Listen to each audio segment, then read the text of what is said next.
Hey friends, j'espère que vous allez bien, que vous passez une merveilleuse journée, une merveilleuse soirée. Aujourd'hui, on se retrouve dans mon premier freestyle couture dans lequel je vais faire un pantalon que j'ai trouvé en friperie et je vais du coup le custom avec une inspiration de la marque Cromart qui est une marque de haute couture streetwear. Donc j'avais vu Offset porter un pantalon dans ce style et du coup je m'étais dit pourquoi pas le refaire moi-même. Enfin du moins essayer, c'est ce qu'on va voir dans cette vidéo. Donc dans un premier temps, on va le remettre à ma taille parce que comme vous pouvez le voir ici, il est trop large, il est beaucoup trop grand. Donc même avec une ceinture, c'est pas très beau. Donc j'ai décidé de faire 2 pinces sur le côté et aussi de faire des ourlets.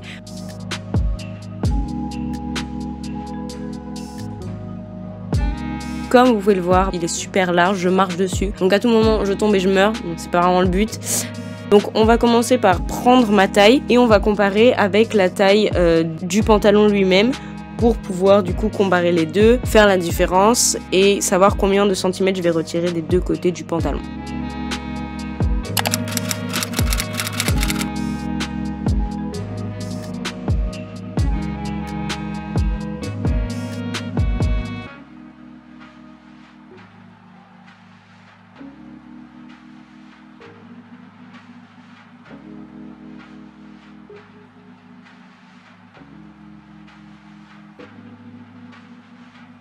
Et voilà, donc là le pantalon est à ma taille, on peut voir qu'il est assez serré. Bon, bien entendu là il est à l'envers parce que je venais de coudre et donc je ne l'ai pas remis à l'endroit.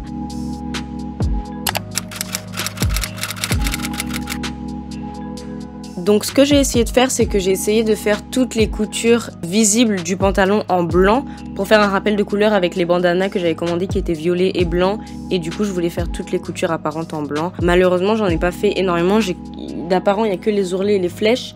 Et du coup j'ai essayé de faire aussi un peu les poches pour que du coup ça fasse un peu cohérent et tout.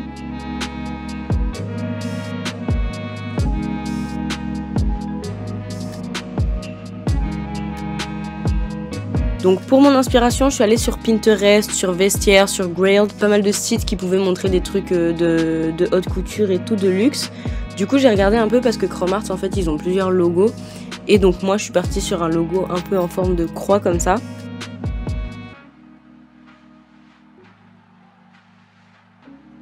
Donc la croix que vous voyez juste ici, ce n'est pas la croix que j'ai utilisée parce que, petite anecdote, j'ai fait le pantalon une première fois, ça m'a pris genre 4 jours, je l'ai fait et en fait en allant me coucher je me suis dit je déteste ce que je fais, demain je recommence tout. Donc le lendemain j'ai tout recommencé.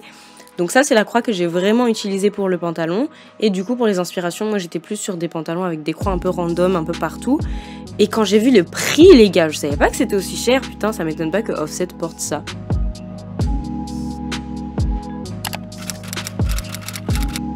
Donc pour faire les croix, ce que j'ai fait, c'est que comme les bandanas que j'avais achetés étaient de assez mauvaise qualité, ils étaient transparents, du coup j'ai mis la feuille en dessous et j'ai tracé avec un feutre, après j'ai découpé.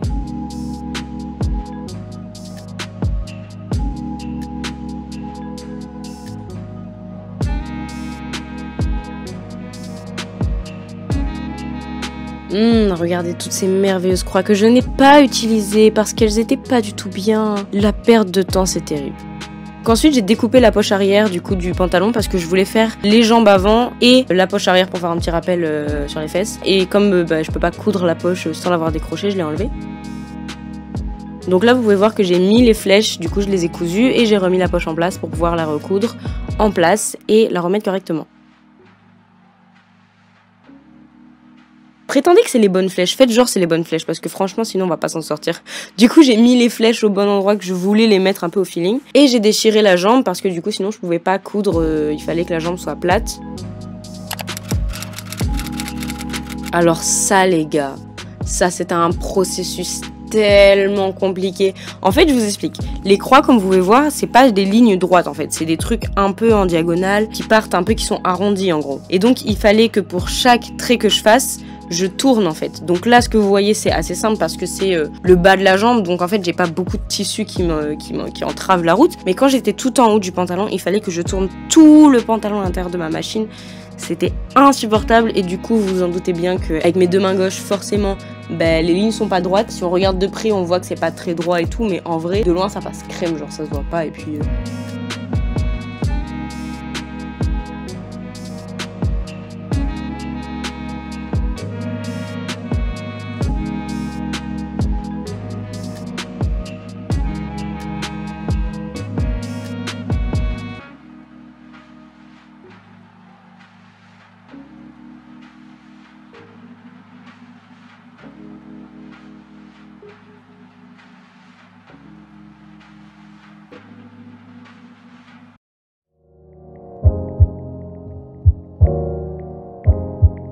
Franchement, dans la vidéo, ça paraît simple, mais je vais pas vous mentir, j'ai galéré. Mais franchement, ça m'a pris 2 semaines à faire. J'ai cru que j'allais mourir. J'ai pleuré à des moments. Vraiment, c'est émotionnellement fatigant, quoi.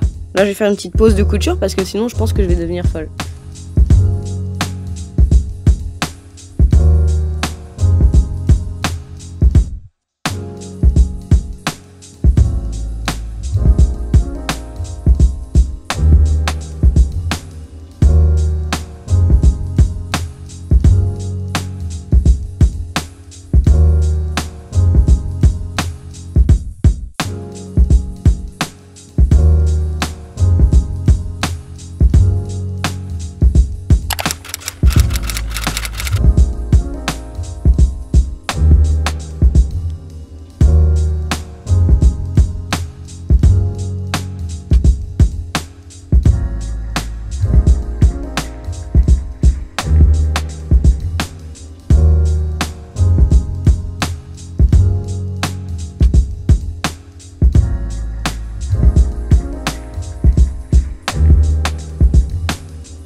Donc j'ai cousu un peu à certains endroits où en fait comme c'était pas droit, le fil passait pas sur la croix, du coup ça se décollait un peu du pantalon. Donc je suis repassée avec du fil violet par dessus, comme ça se voit pas et ça la fixe bien, comme ça elle bouge pas.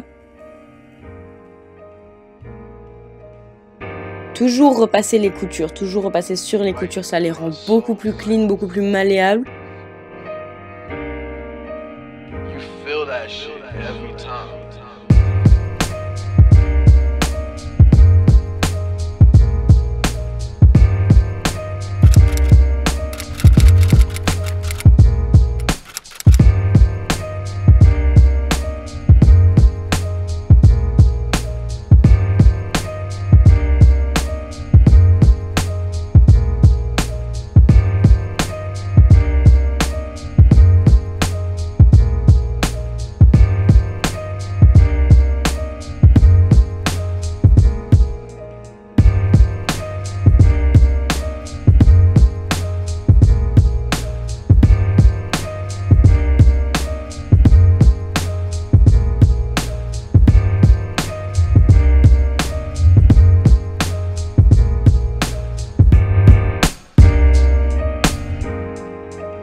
Je suis de retour en live pour vous parler, j'ai tellement de choses à dire. Ce fut une aventure effectivement, une aventure assez compliquée, mais j'ai vu la lumière au bout du tunnel et ça me fait plus que plaisir. Ça a été aussi un challenge vachement psychologique dans le sens où j'ai dû apprendre, c'était un peu l'un de mes premiers gros projets à la machine que je faisais toute seule et tout, et ça m'a appris à apprécier le fait que ce soit pas parfait parce que moi ça m'énerve en fait, je supporte pas quand c'est pas parfait et en général j'abandonne, genre quand j'arrive pas du premier coup à faire un truc j'abandonne et là ça m'a appris à continuer, genre trust the process comme on dit, genre de continuer jusqu'au bout et au final je suis pas peu fière du résultat, genre c'est cool même si si on s'approche on voit que c'est pas parfait, on voit que les coutures sont pas droites, ce genre de trucs et tout, mais j'ai appris à apprécier ça au lieu de me dire putain c'est pas parfait, je suis une merde en gros. C'est dur, franchement c'est super dur de passer outre ça, enfin mes amis perfectionnistes vous le diront, genre c'est vachement dur de passer outre ça et de se dire que c'est pas parce que c'est pas parfaitement parfait que c'est moche en fait. Genre c'est juste que c'est normal, on apprend, tu vois. Et moi j'ai toujours du mal à intégrer ce processus d'apprentissage. Je me dis toujours, bah si j'y arrive pas du premier coup, nique sa mère, ça sert à rien, tu vois. Alors qu'en fait, c'est normal de pas réussir du premier coup parce que c'est un processus d'apprentissage. Tout ça pour vous dire que j'espère que mes amis couturiers qui ont vu cette vidéo n'ont pas fait une syncope. Si vous en avez fait une, je vous le pardonne parce que j'en ai fait des milliards. C'est pas facile. J'espère que ce petit freestyle couture vous aura plu. C'est le premier d'une longue liste. J'ai encore 2-3 idées en tête. Donc d'ici 2 semaines, 3 semaines, j'en ai un autre que je vais faire. Et j'espère que ça vous aura plu, j'espère que ça vous aura détendu. Petit format chill de vidéo tranquille et tout. Si c'est le cas, n'hésitez pas à mettre un pouce bleu, un commentaire, à partager la vidéo en story sur Facebook, sur Instagram, sur ce que vous voulez. Ça me fera très plaisir. Le moindre soutien me montre que vous êtes motivé, que vous êtes là pour voir ce que je fais, pour Kala, mon travail. En attendant, je vous dis à la prochaine pour une prochaine vidéo. Prenez soin de vous, croyez en ce que vous faites et bisous!